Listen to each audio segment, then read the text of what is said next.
भारः परं पट्ट किरीट जुष्टम अप्युत्तमांगम ननमेन मुकुंदम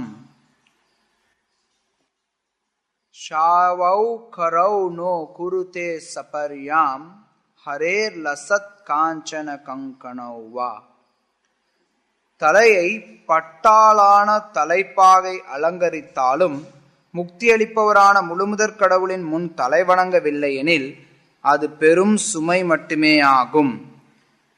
கரங்கள் பளபளக்கும் காப்புகளால் அலங்கரிக்கப்பட்டிருந்தாலும் முழுமுதற் கடவுளான ஹரியின் தொண்டில் ஈடுபடவில்லை எனில் அவை பிணத்தின் கரங்களை போன்றவையாகும். ஒருத்தர் கிருஷ்ண பக்தியில ஈடுபடல அப்படின்னா அவர் வாழ்ந்து எந்த ஒரு பலனும் இல்லை. இதுதான் அடிப்படையான ஒன்று. கிருஷ்ண பக்தி இல்லைன்னா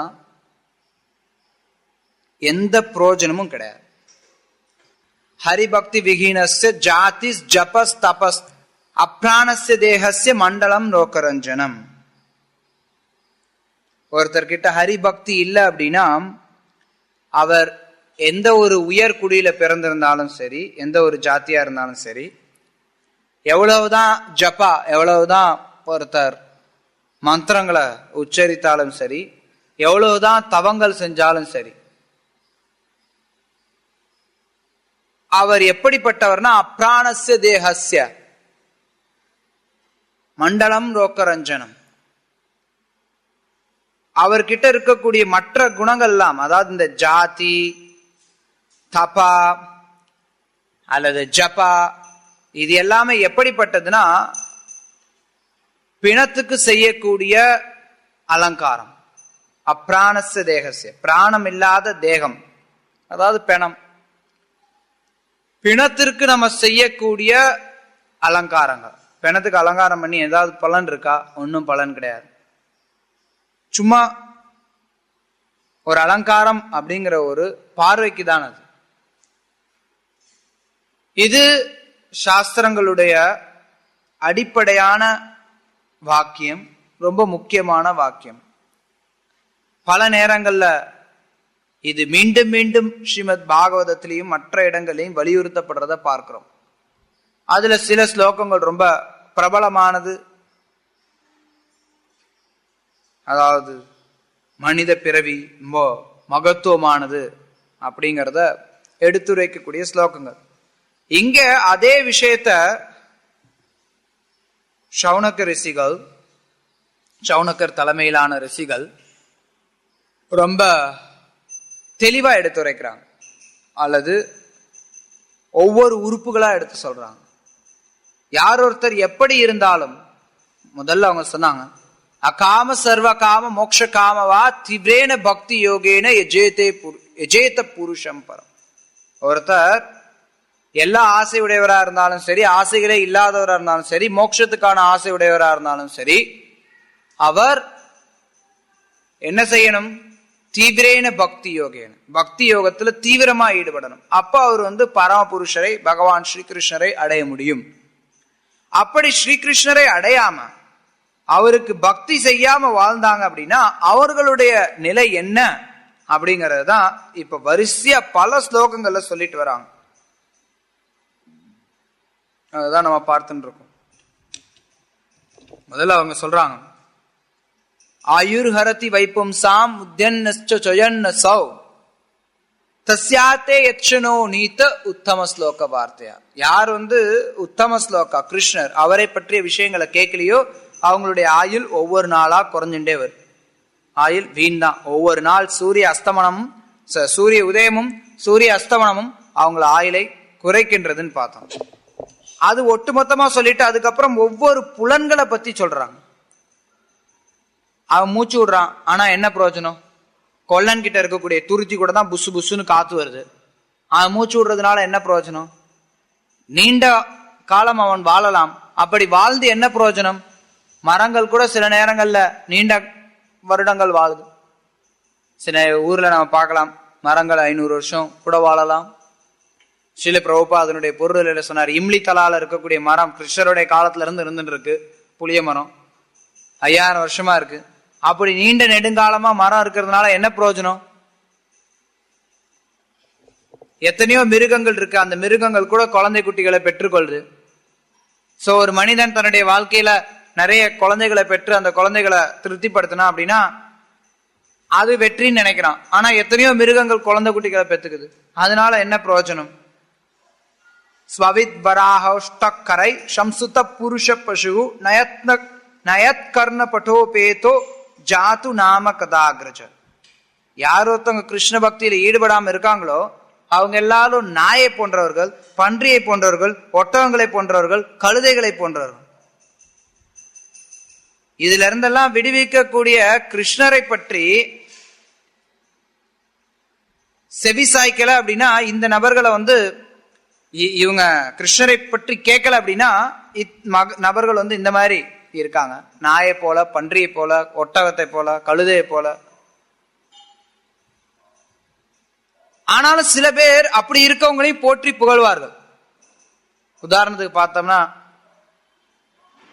ஒரு நாட்டினுடைய ராஜா அல்லது நவீன காலத்துல எடுத்துக்கிட்டோம்னா பிரதமர், ஜனாதிபதி, எந்த அரசியல் தலைவரை வேணாலும் எடுத்துக்கலாம். இல்ல எந்த ஒரு இன்னைக்கு நவீன காலத்துல திரைப்பட கலைஞர்கள், விளையாட்டு வீரர்கள், எவ்வளவோ பேர் மக்களால எவ்வளவோ போற்றப்படுறாங்க. அப்படி போற்றக்கூடிய மக்களையும் ஸ்ரீமத் பாகவதம் என்ன சொல்றதுன்னா நாய், பன்றி, ஒட்டகம், கழுதைன்னு சொல்லுது. யாரெல்லாம் போற்றாங்களோ அவங்களும் சரி, போற்றப்படுபவர்களும் சரி. இப்படி கடுமையான சொற்களோட தொடர்றார் சௌனக ரிஷி. நேத்து நம்ம பார்த்தோம், ஒருத்தன் கிருஷ்ணரை பற்றி கேட்கறதுக்காக அவனுடைய காதை உபயோகப்படுத்தல அப்படின்னா பாம்பு காது மாதிரி அவனுக்கு காது இருந்தும் பிரயோஜனம் இல்லை. ஒருத்தன் நாக்க கிருஷ்ணரை பற்றி பேசுறதுக்கு உபயோகப்படுத்தல அப்படின்னா அந்த நாக்கு தவளையோட நாக்கு மாதிரி. தவளை சத்தம் போட்டு என்ன பண்ணும்? எதிரியத்தான் வளவளைக்கும்.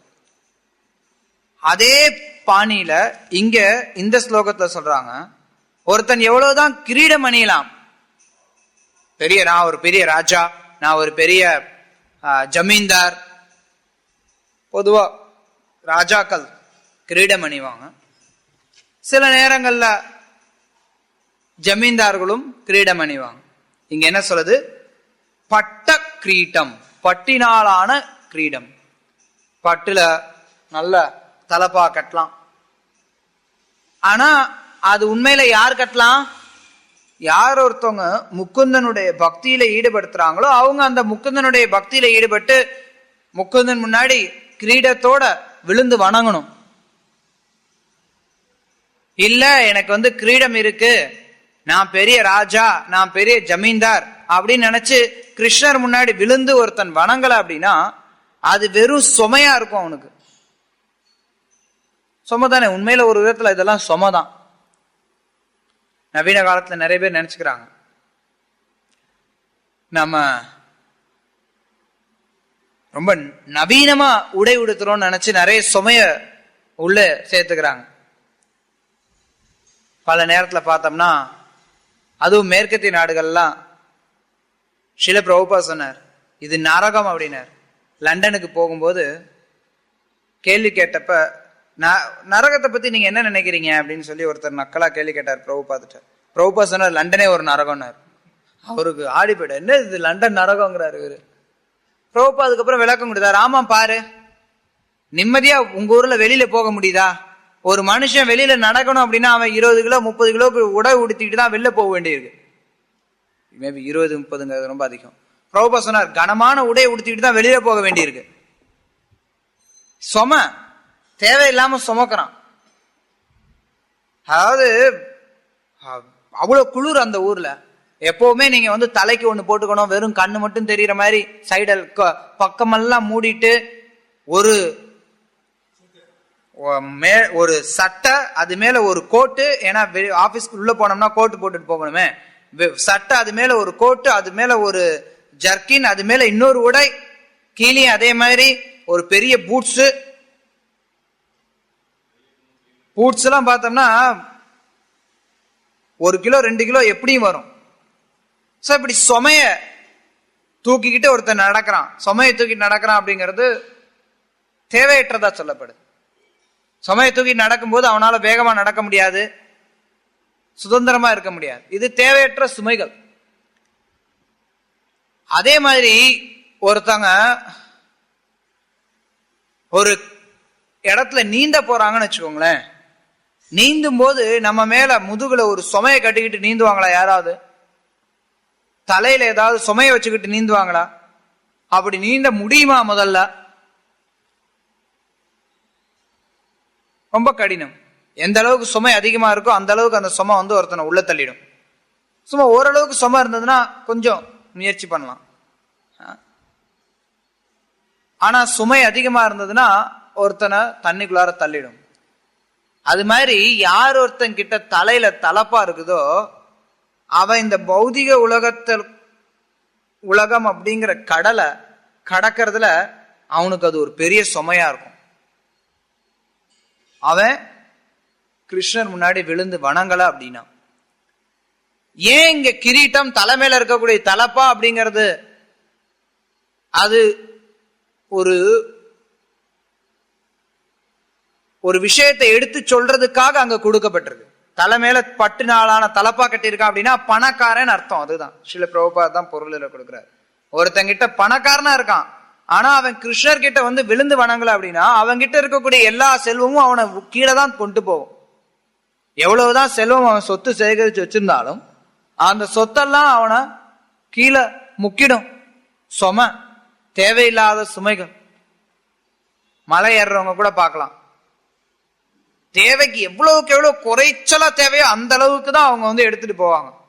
மலை ஏறவங்களுக்கு கொஞ்சம் சாப்பிட்றதுக்கு அதுக்கு இதெல்லாம் தேவைப்படும். அதனால எந்த அளவுக்கு குறைவா வேணுமோ அந்த அளவுக்கு குறைவா எடுத்துட்டு போவாங்க. ஒரு பெரிய மூட்டையை தூக்கிட்டு மலை ஏற முடியுமா? என்ன முடியாது. இந்த ஹரிபக்தியில ஒருத்தன் கிட்ட, ஒரு ஹரிபக்தியில இருக்கிறவங்க எவ்வளவு செல்வத்தை வேணாலும் உபயோகப்படுத்தலாம். ஹரிபக்தியில இல்லை அப்படின்னா, அவன் பகவான் கிட்ட விழுந்து வணங்கல அப்படின்னா அவன்கிட்ட இருக்கக்கூடிய செல்வத்தினால என்ன பிரயோஜனம்? ஒரு பிரயோஜனமும் கிடையாது. அப்படின்னா இந்த உலகத்துல இருக்க செல்வத்தை சேகரிச்சு வச்சிருக்கவங்க எல்லாம் என்ன கணக்குல சேர்க்கறது? சதை உஷ்ட கரைவே. அதுதான் சம்ஸ்துத புருஷ பசு. புருஷ பசுனா மனுஷ ரூபத்துல இருக்கக்கூடிய மிருகங்கள். மனித பிறவிய முறையா பயன்படுத்துறது கிடையாது. இங்க ஸ்ரீல பிரபுபாத் அதனாலதான் அவருடைய பொருளுரையில சொல்றார், பிரதாபருத்ர மன்னரை பத்தி சொல்றார். மகாராஜ் பிரதாபருத்ரா அவர் மிக சிறந்த மன்னர், மிகச்சிறந்த பக்தரும் கூட. பொதுவா யாரெல்லாம்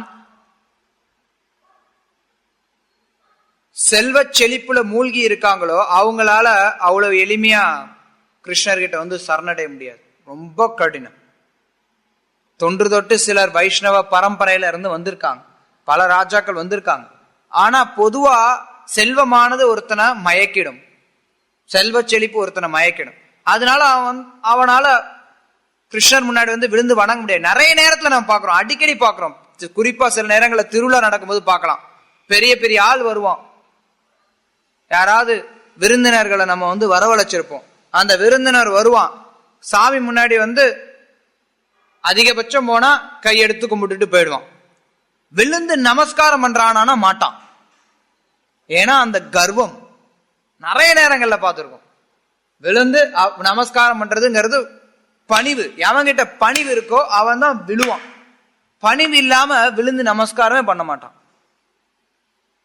விழவே மாட்டான். எவ்வளவு வேணாலும் பேசுவான், எவ்வளவு வேணாலும் வாய்க்கிலே பேசுவான். ஆனா ஒரு கிருஷ்ணர் முன்னாடி விழுவறதுக்கு கூட எவ்வளவோ பேர் யோசிக்கிறவன் இருக்கிறான். எத்தனை பேர் பாக்குறோம் இங்க இந்த தெருவிலே பாக்குறோம். கால நேரத்துல எவ்வளவோ பேர் இந்த பக்கம் இப்படியே போவாங்க. போகும்போது அப்படியே சாமி பார்த்துட்டு இப்படியே கும்பிட்டுட்டு போறது, பிளைன் கிஸ் கொடுக்கறது சாமிக்கு. அப்படி அதாவது கொஞ்சம் கூட உள்ள ஓகே போறோம், ஒரு நாளைக்கு 24 மணி நேரம் புலனின்பத்துக்காக வேலை செய்யறோம். உள்ள வந்து பெருமாள் முன்னாடி ஒரு நமஸ்காரம் பண்ணிட்டு போறதுல எவ்வளவு நேரம் ஆயிட போகுது?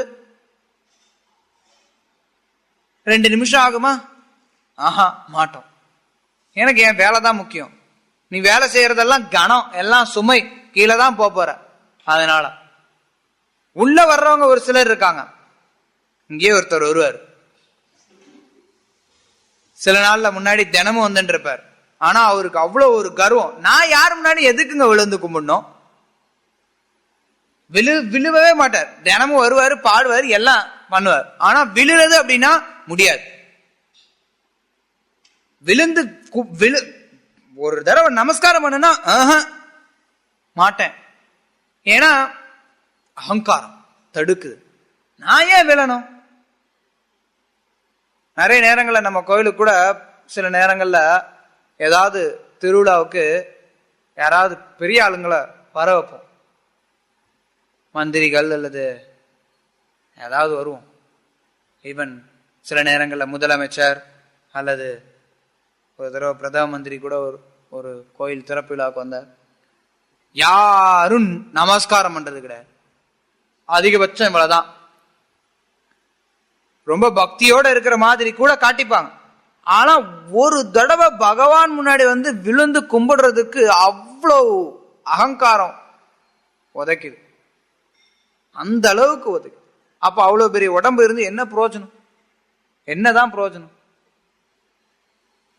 அததான் இங்க ஸ்ரீமத் பாகவதம் கண்டிக்கு. நடைமுறையில பாக்குறோம், எவ்வளவு பேர் பாக்குறோம் விழுந்து நமஸ்காரம் பண்றது.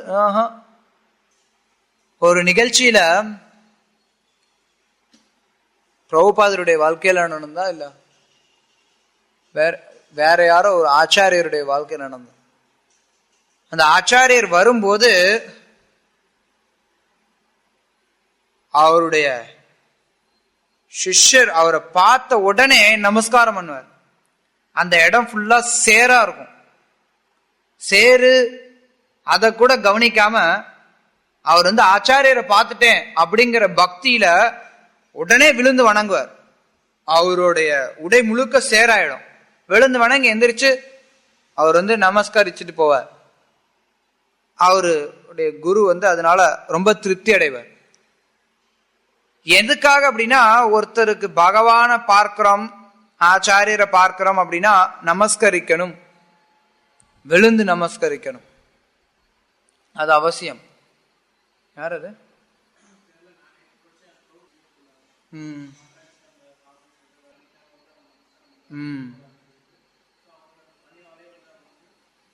Yeah, possible. Huh? Ramanujar? Maybe I heard from about Ramanujacharya. பல விதங்கள்ல நம்ம பார்க்கிறோம். ராமானுஜாச்சாரியர் ஆற்று மணல்ல, சூடான மணல்ல விழுந்து நமஸ்காரம் பண்றார். நீ சொன்ன மாதிரி பிரபுபாதர் பார்க்கறது. பிரபுபாதர் வந்தப்ப அந்த பண்ணையில இருந்தவங்க எல்லாம், மாதாஜிங்க எல்லாம் விழுந்து நமஸ்கரிக்கிறாங்க. அவங்களுடைய சேலையெல்லாம் மண்ணாகிறது கூட பொருட்படுத்தாம விழுந்து நமஸ்கரிக்கும் போது ஸ்ரீல பிரபுபாதனால ரொம்ப திருப்தி அடைகிறார். இது நம்ம அடிக்கடி பார்க்கிறோம். அதே நம்ம பாருங்க, கோயில்ல வந்து நமஸ்கரிக்கிறவங்க கூட வெளியில சாமி ஊர்வலம் கூட்டிட்டு போகும்போது எத்தனை பேர் விழுந்து நமஸ்கரிப்போம்? ரொம்ப ரொம்ப ரொம்ப குறைவு. நம்ம ஜெகநாத ரத்த யாத்திரை போகும்போது பார்க்கலாம் எவ்வளவு பேர். அதுவும் சென்னையெல்லாம் பாருங்க, ஒரு நிமிஷம் அந்த டிராபிக்கையாவது நிறுத்தி, கொஞ்சம் பெருமாள் வராரு, டிராபிக்கையாவது நிறுத்தி பெருமாளை உண்ண விடுவோம். கடந்த முறை ஜெகநாத ரத்த யாத்திரை நடந்தப்ப இந்தியாவினுடைய பெரும் தலைவர்கள் யாரோ 2 பேர் வந்திருக்காங்க. அதனால பெருமாளை நிறுத்தி வச்சுட்டாங்க. அவங்க போகணும் சாமி, அவங்க போகட்டும், பெருமாள் நிக்கட்டும். ஏப்பா பகவான் அவரு வெளியில வந்திருக்காரு, அவரை விடுவியா? யாரோ ஒரு அற்பமான ஒரு தேசம் பாரதம், அதுல இருக்கக்கூடிய ஏதோ ஒரு பெரிய தலைவர் நீங்க நினைச்சிட்டு இருக்கிறோம். யாரோ ஒருத்தர் ஒரு தலைவருக்காக அது பெருமாளை நிறுத்தி வைக்கிறது அப்படிங்கிறது ஒரு அரசாங்கத்துக்கே கேவலமான ஒன்று. அது ஒரு விதத்துல. இன்னொரு விதத்துல பெருமாள் அதை அங்க இடத்துல இருந்து அவருடைய லீலைகளை நடத்திக்கிட்டார், அது ரெண்டாவது விஷயம். ஆனா இந்த காலத்துல எவ்வளவு ரத்த யாத்திரை போகும்போது நம்ம பாக்குறோம், எத்தனை பேர் விழுந்து வணங்குறாங்க. நம்ம பக்தர்கள் மட்டும்தான் விழுந்து வணங்குவாங்க. ரோடா இருக்குது, சகதியா இருக்குது, பார்க்காம விழுந்து வணங்குவாங்க. ஆனா பெரும்பாலும் மக்கள் அந்த அறிவே இல்லாம தான் இருக்காங்க. அதுவும் பணக்காரன் கோயிலுக்கே வந்தா கூட விழுந்து நமஸ்காரம் பண்ண மாட்டான்.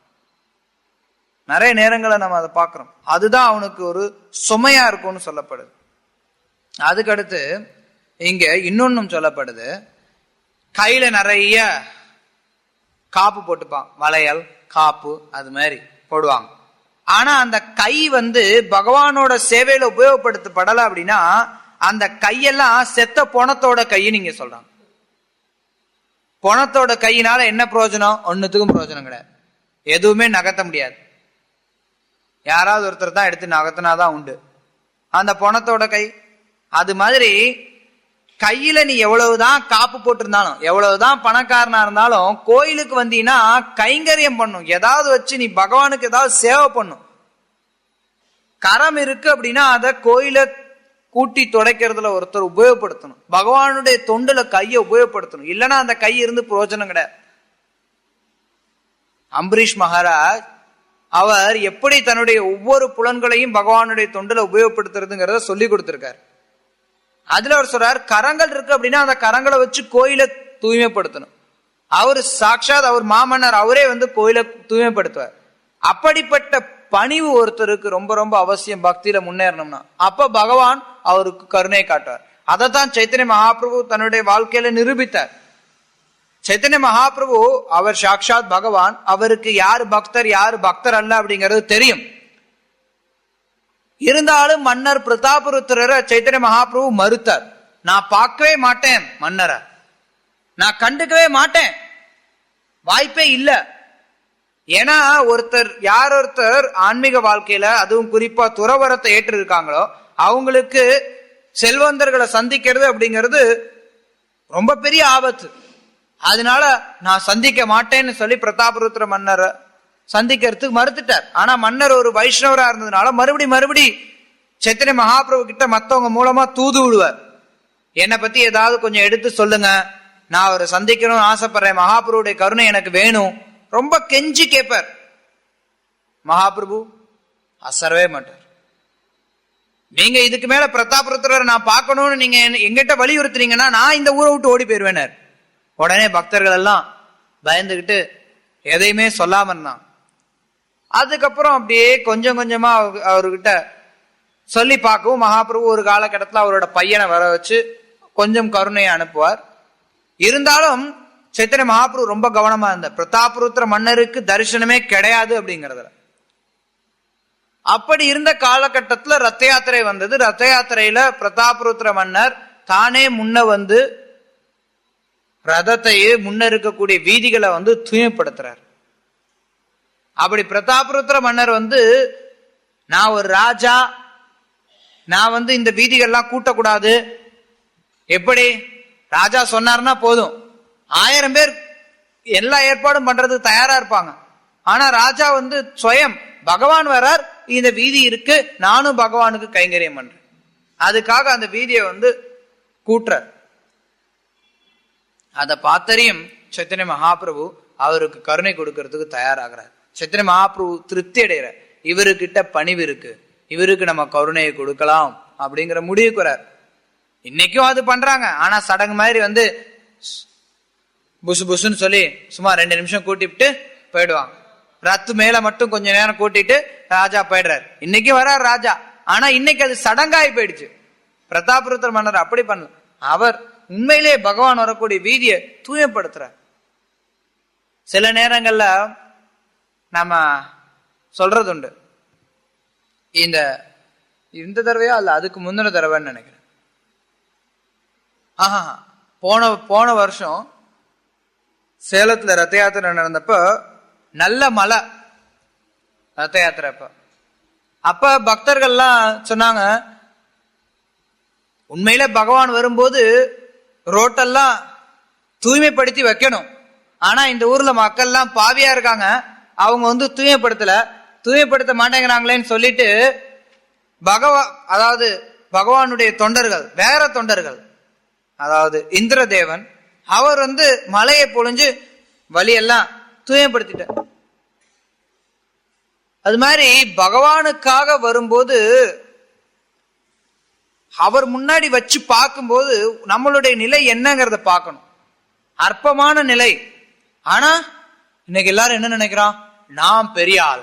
இது என்ன இங்க இருக்கிறது, என்ன கல்லு தானே இருக்குது, மரம் தானே இருக்குது, இல்ல உலோகம் தானே இருக்கு அப்படின்னு நினைக்கிறான். அப்படி நினைக்கிறவன் எங்கேயுமே எதுக்குமே பிரயோஜனம் இல்லாத ஒருத்தன். ஆரம்ப நிலையில இருந்தா கூட அவன் பகவான் இங்க இருக்கார், அவர் கருணையோட, என்னால பகவானை பார்க்க முடியாது, அதனால பகவான் கருணையோட இந்த விக்கிரக ரூபத்துல அவதரிச்சிருக்கார். அவர் கருணையோட ஒரு மரத்தினுடைய ரூபத்திலேயோ இல்ல ஒரு உலோகமோ இல்ல ஒரு கல்லோ அதனுடைய வடிவத்துல அவர் இருக்கார், நமக்கு கருணை கொடுக்கறதுக்காக. நம்மளால அவரை இதயத்துக்குள்ளார வச்சு பார்க்க முடியல, நம்மளால அவரை சியாமசுந்தரரை பார்க்க முடியல, அதனால அவர் கருணையோட விக்கிரக ரூபத்துல அவதரிக்கிறார். யார் ஒருத்தங்க பக்தியில முன்னேற்றம் பெறாங்களோ அவங்க நேரடியா விக்கிரகத்துக்கும் கிருஷ்ணருக்கும் வேறுபாடு இல்லைங்கிறத புரிஞ்சு விக்கிரகத்தோட நேரடியா அவங்களால பேச முடியும்.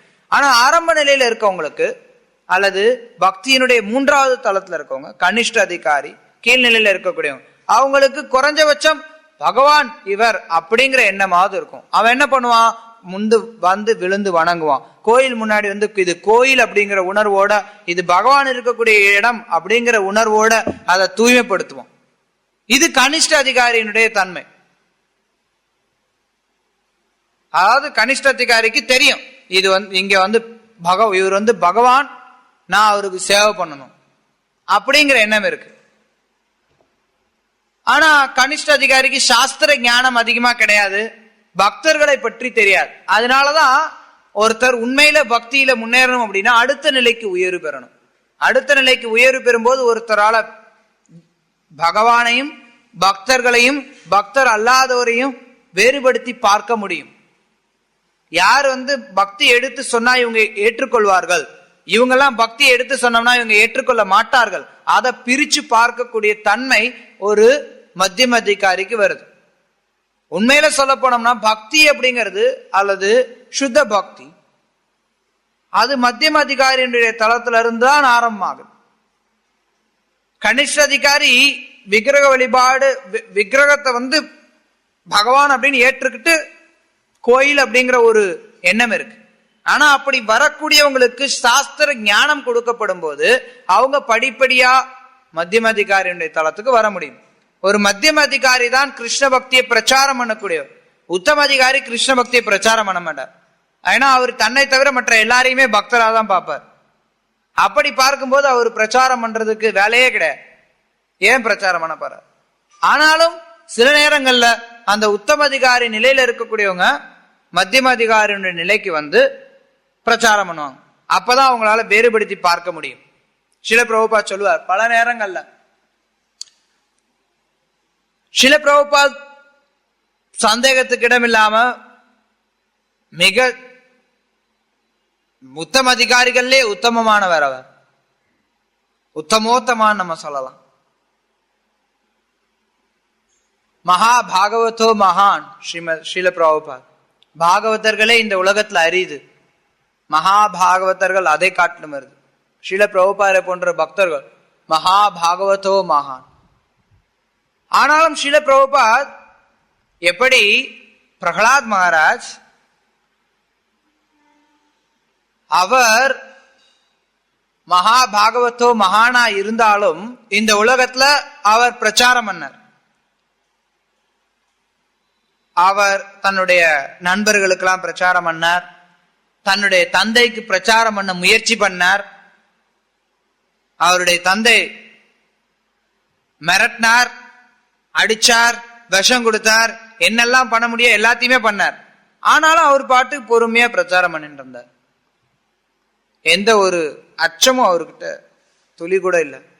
அப்பதான் ஹிரண்யகசிபுக்கு வரச்சது. எங்க இருந்துடா இவனுக்கு இந்த துளுக்குண்டு பையன், இவன் இவ்வளவு நம்ம ஆட்டங்கான்றானே. அப்ப தன்னுடைய தோல்வியை ஒரு மறைமுகமா ஒப்புக்கொண்டான்.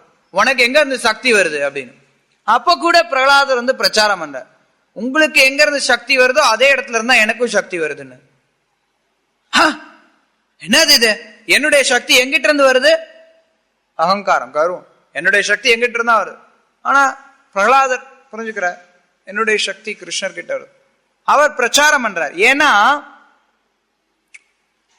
பிரகலாத் மகாராஜ் உண்மையில அவருக்கு எப்பவுமே அவர் நாராயணனை நினைச்சுட்டு இருக்கிறனால அவருக்கு எந்த ஒரு பிரச்சனையும் கிடையாது.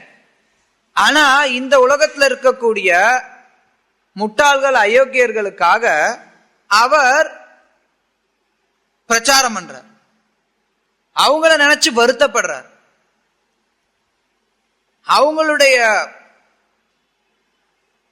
அவங்கள பாக்குறார் அவர். இவங்கெல்லாம் இந்த உலகத்துல இப்படி கஷ்டப்படுறாங்களே. பரார்த்த நிஷ்டா பிரகலாதருடைய ஒரு தன்மை. அவர் தன்னை பற்றி சொல்றார், நான் வந்து இவங்களுடைய நன்மையை பார்க்கிறேன், பரார்த்த மற்றவங்களுடைய அர்த்தம், மற்றவங்களுக்கு எது நன்மை அப்படிங்கிறத பார்க்கிறேன். ஆனா இந்த உலகத்துல இருக்கக்கூடியவங்க தங்களுடைய நன்மையை தெரியாம முட்டாள்களா அயோக்கியர்களா வாழ்ந்துட்டு இருக்காங்க. இதுக்காக நான் பிரச்சாரம் பண்றேன். என்னை பொறுத்தளவுக்கு நிச்சயமா எனக்கு வந்து வைகுண்ட பிராப்தி இருக்கு, இல்ல நான் எப்பவுமே வைகுண்டத்துலதான் இருக்கேன், எனக்குன்னு எந்த ஒரு தேவையும் கிடையாது. இவங்களுக்காக நான் பிரச்சாரம் பண்ணும் அப்படின்னு ஆசைப்படுறேன்னு சொல்லி பிரகலாத் மகாராஜ் சொல்லுவார். இதுதான் சில பிரபுபா அந்த பாவத்தை இருந்தா அதைத்தான் இங்க பிரபுபா இங்க விளக்குற. ரெண்டாவது நிலையில ஒரு சில நேரங்கள்ல உத்தம அதிகாரி நிலையில இருக்கவங்க அவங்க மத்தியம அதிகாரியுடைய தளத்துல வந்து பிரச்சாரம் பண்ணுவாங்க. அப்ப அவங்க கிட்ட அந்த பக்தி வெளிப்படுறத நம்ம பார்க்கலாம். எந்த அளவுக்கு அவங்க நேரடியா கிருஷ்ணரை உணர்றாங்க. பிரபுபாதர் பொறுத்தளவு யாராவது கிருஷ்ணர் இல்லை அப்படின்னா, ஏன்னா சாட்சாத் கிருஷ்ணர் அவருக்கு தெரியுது. அப்படி இருக்கும்போது கிருஷ்ணரை யாராவது நிந்திக்கிறாங்க அப்படின்னா, கிருஷ்ண பக்தி யாராவது ஏற்றுக்கொள்ள மறுக்கிறாங்க அப்படின்னா நிச்சயமா அவங்க மூடர்கள். அத முழு உணர்வோடு ஸ்ரீல பிரபுபாத் சொல்லுவார். ஏன்னா அதுதான் உண்மை, அதை உணர முடியுது அவரால். அதனால இங்க ஸ்ரீல பிரபுபாத் தான் சொல்றார், 3 நிலையில பக்தர் இருக்காங்க. பிரச்சாரம் பண்ணும் போது நம்ம யாருக்கு பிரச்சாரம் பண்றோங்கிறதையும் பார்க்கணும். வித்தியாசப்படுத்தி பிரச்சாரம் பண்றாங்க. சில நேரத்துல செல்வந்தர்கள் வந்து விக்கிரகத்துக்கு முன்னாடி விழுந்து வணங்குறதுக்கு தயங்குவாங்க. ஆனா அவங்களுக்கு ஞானத்தை கொடுக்க வேண்டியது பணியா இருக்கு. கைகள் எவ்வளவோ தங்க காஞ்சன கங்கணம், கங்கணம் காப்பு அல்லது வளையல், தங்கத்துல வளையல் போடலாம், தங்கத்துல காப்பு போடலாம், இல்ல தங்கத்துல வந்து சில காப்பு. ஒரு ராஜாக்கள்லாம் பாத்தீங்கன்னா நல்ல பட்டையா தங்கத்துல வந்து போட்டிருப்பாங்க கையில, இங்கேயும் இங்கேயும். நம்ம கூட பார்க்கலாம் இந்த படத்துல பார்க்கலாம். நரசிங்கதேவர் போட்டிருக்காரு கையில. இது வந்து தங்கத்துல, அது ராஜாக்கள் பொதுவா அணிவாங்க. அப்படிலாம் அணிஞ்சு என்ன பிரயோஜனம்? அந்த கையை வச்சு தரைய கூட்டி துடைக்கல அப்படின்னா, கிருஷ்ணருடைய தரையை கூட்டி துடைக்கலன்னா. அதனால இது முக்கியமா நம்ம புரிஞ்சுக்கணும். கிருஷ்ண பக்தியில நம்ம இருக்கிறோம் அப்படின்னா கூட நம்மளும் நம்மளுடைய புலன்களை உபயோகப்படுத்தணும். நமக்கும் கோயிலை கூட்டி துடைக்கிறது, பகவானுக்கு ஏதாவது சேவை பண்ணணும், அவர் முன்னாடி இருந்து வணங்கணும். அவருக்கு ஏதாவது சேவை பண்ணலாம் அப்படின்னா என்ன பிரயோஜனம்? கையை வச்சுக்கிட்டு ஏதாவது பெருமாளுக்காக பண்ணணும். ஹரே கிருஷ்ணா. ஏதாவது கேள்விகள் இருந்தா கேட்கலாம்.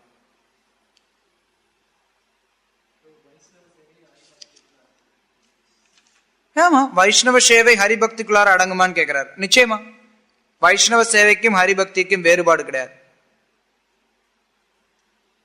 ஏன்னா கிருஷ்ணர் சொல்றார் ஸ்ரீமத் பாகவதத்துல, நான் என்னுடைய பக்தனுக்கு மிகவும் பிரியமானவன், மத்பக்தா பூஜாதிகம், நானே என்னுடைய பக்தனை பூஜிக்கிறேங்கிறார். அதே மாதிரி சிவபெருமானும் சொல்றார், ஆராதனம் சர்வேஷாம் விஷ்ணு ஆராதனம். அதுக்கடுத்து தெரியுமா? அதை ஆராதனம் சர்வேஷாம் விஷ்ணு ஆராதனம், விஷ்ணுவை ஆராதிக்கிறது மிகச் சிறந்தது. அதுக்கடுத்து அதை விட சிறந்தது என்ன? தஸ்மாத் பரதரம் தேவி. அவர் சொல்ல தேவி அதை விட சிறந்தது என்ன அப்படின்னா விஷ்ணுனுடைய பக்தர்களை பூஜிக்க. ஒரு விதத்துல சொன்னோம்னா விஷ்ணுவை வழிபடுறதும் பக்தர் ஹரிபக்தியும் ஹரி பக்தர்களுடைய நம்ம பண்ணக்கூடிய சேவையும் வித்தியாசம் இல்லைன்னு சொல்லுவோம். இன்னொரு விதத்துல சொல்ல போனோம்னா பக்தருக்கு செய்யக்கூடிய சேவை பகவானுக்கு செய்யக்கூடிய சேவையை காட்டிலும் உயர்ந்தது. எந்த அளவுக்கு பக்தியில முன்னேறின நிலையில் இருக்காங்களோ அந்த அளவுக்கு அதை பொறுத்து இருக்கு. சும்மா நம்ம நானும் பரமஹம்சா எல்லாருமே பக்தர்கள் தான், நான் எல்லாருக்குமே சேவை பண்றேன், எல்லாருக்குமே சேவை பண்ணலாம். பட் அது பரமஹம்ச நிலையில இருக்கவங்க எல்லாரையுமே பக்தரை பார்ப்பாங்க. பக்தியில முன்னேற்றம் பெற வேண்டிய நிலையில இருக்கக்கூடியவர்கள் வேறுபடுத்தி பார்க்கணும், யாருக்கு பண்றோம் என்ன பண்றோம் அப்படிங்கிறது.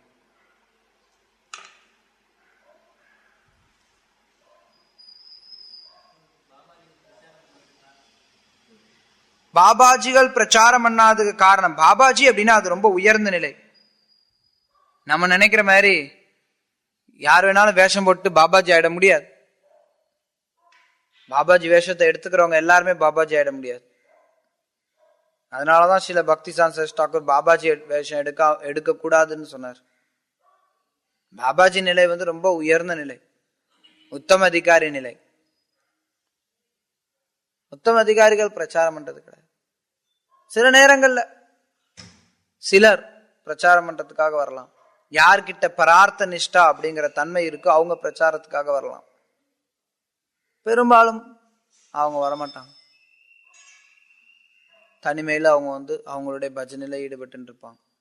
ஆனா இன்னைக்கு இருக்கிற நிறைய பாபாஜிங்கெல்லாம் பெரும்பாலானோர் அப்படி பாபாஜியா எதுவுமே பண்ணாம உட்கார்ந்து இருக்கிறதுக்கு அதை விட பெரிய நன்மையா ஒருத்தர் கிருஷ்ண பக்தி எடுத்து பிரச்சாரம் பண்ணலாம். சில பிரபுபா நினைச்சிருந்தா பாபாஜியா இருந்திருக்கலாம் பிருந்தாவனத்திலேயே. ஆனா சில பிரபுபா அதை விட்டுட்டு வெளியில மக்களுக்கு பிரச்சாரம் பண்ணார். ஆச்சாரியர்கள் எல்லாரும் பாபாஜிகள், ஆனா அவங்க பிரச்சாரம் பண்ணாமலா இருந்தாங்க. சில நேரங்கள்ல பாபாஜிகள் பிரச்சாரம் பண்ண மாட்டாங்க. உதாரணத்துக்கு வம்சிதாஸ் பாபாஜி, ஜெகநாதாஸ் பாபாஜி, கௌரகிருஷ்ணதாஸ் பாபாஜி. ஆனா ஜீவ் கோஸ்வாமிகள் எல்லாம் பாத்தீங்கன்னா பிரச்சாரம் பண்ணிட்டு இருந்தாங்க. பெரிய அளவுல பிரச்சாரம் பண்ண மாட்டாங்க, ஆனா அவங்க புஸ்தகங்கள் எழுதி அதன் மூலமா பிரச்சாரம் பண்ணாங்க. ஆச்சாரியர்கள் சம்பிரதாயத்துக்கு, கோஸ்வாமிகள் குறிப்பா சம்பிரதாயத்துக்கு அடித்தளத்தை வகுத்து கொடுத்தாங்க. அதனால பாபாஜி வேஷம் அப்படிங்கிறது ஒருத்தர் எளிமையா எடுத்துக்கலாம். ஆனா உண்மையா ஒருத்தர் பாபாஜியா செயல்படணும்.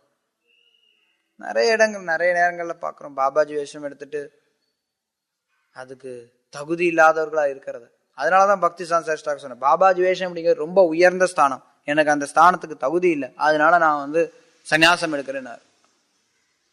பொதுவா மக்கள் நினைக்கிறாங்க சன்னியாசம் அப்படிங்கிறது உயர்ந்த ஸ்தானம் அப்படிங்கிறது. ஆனா சன்னியாசம் அப்படிங்கிறது வர்ணாசிரம தர்மத்துக்குள்ளார வருது. பாபாஜி வர்ணாசிரம தர்மத்துக்கு அப்பாற்பட்டவர். பக்தி சான்சர் டாக்கூர் சன்னியாசம் எடுத்து காவி உடை போட்டப்ப அவரை பல பேர் எதிர்த்தாங்க. என்ன சொன்னாங்கன்னா, சைத்தன்ய மகாபுருடைய கொள்கை பணிவோட இருக்கிறது, அமானினா மானத்தேன, எதையுமே எதிர்பார்க்காம இருக்கணும். ஆனா நீ சன்னியாசம் எடுத்த அப்படின்னா மக்கள் எல்லாரும் மதிப்பாங்க, மக்கள் எல்லாரும் போற்றுவாங்க, அவங்க உங்க முன்னாடி விழுந்து வணங்குவாங்க அப்படின்னு சொல்லி குற்றம் சாட்டினாங்க. இது பணிவுக்கு அடையாளம் இல்லை, பணிவுக்கு அடையாளம் பாபாஜி வேஷம் அப்படின்னு சொல்லி சொன்னாங்க.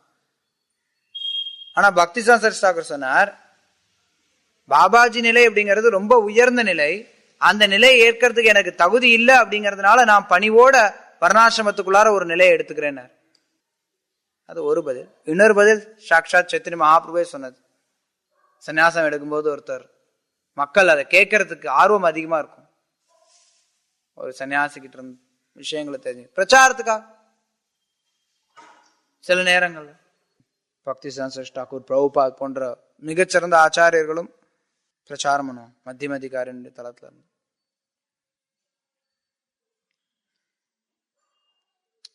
ஹரே கிருஷ்ணா. ஸ்ரீமத் பாகவதம் கி ஜெய்.